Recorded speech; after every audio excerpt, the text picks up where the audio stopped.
Yeah, very good morning to you, Matt. Let me just put this into some historical context. Of course, there is a populist revolt going on against corrupt politicians in this country.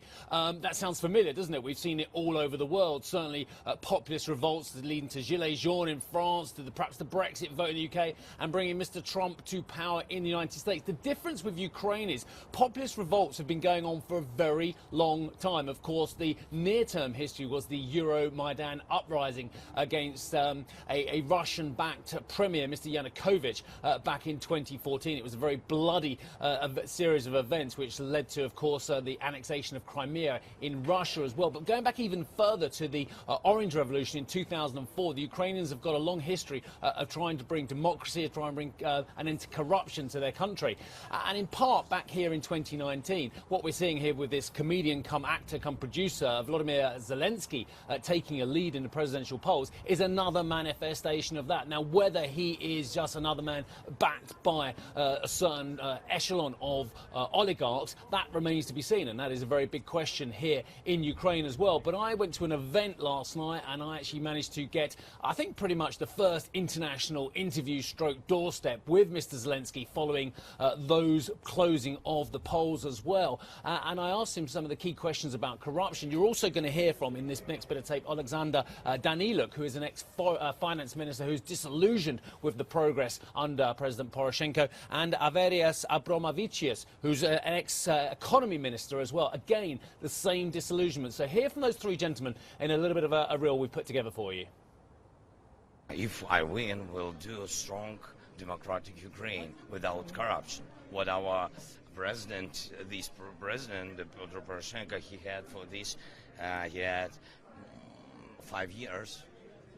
It's not too many years, maybe for life, during the life, but it's very many for Ukraine. It's much time for Ukraine. So we'll fight the corruption system.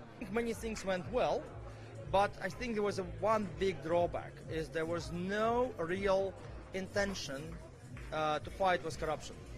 And that's actually ruined all other achievements, undermined, I would say, and ruined the trust of people, citizens of Ukraine, but also our international partners. That's a big problem. That's what actually went wrong. And so you cannot actually, move country forward really expecting citizens to agree to sometimes hardship, because not all decisions are, are pleasant, so to say, right? If they don't trust you. And there is no such trust. If you look at the polling results, the level of approval of presidents is all-time low. At an all-time low. This is unacceptable. Absolutely. What is very interesting is that this exit poll result is very close to all the previous surveys, but let's see the actual outcome. Poroshenko is a very experienced politician, so he will fight to the bitter end. And this corruption issue is very important for international donors as well, the likes of the World Bank, the IMF and the relationship with the EU, because all three of those key institutions which this country has been gravitating towards, and I can add NATO into that as well, are very, very concerned about recent Ukrainian constitutional court rulings, which has basically made it not illegal to have illicit enrichment for public officials. And this is because they say it convenes their civil rights, so to speak. So this is a major step backward under Poroshenko's watch, and he's going to have to watch this and perhaps even make some moves to appease those international viewers, watchers, community as well, because they are key, of course, to the support financially for this country, which is just building itself from what was a ruinous 2014-2015, where the economy fell around about 16%. I just want to flag up our CNBC.com commentary as well. Holly Elliott has been writing some fantastic pieces on there, so go to CNBC.com to take a look for more background from Holly Elliott. Back to you guys.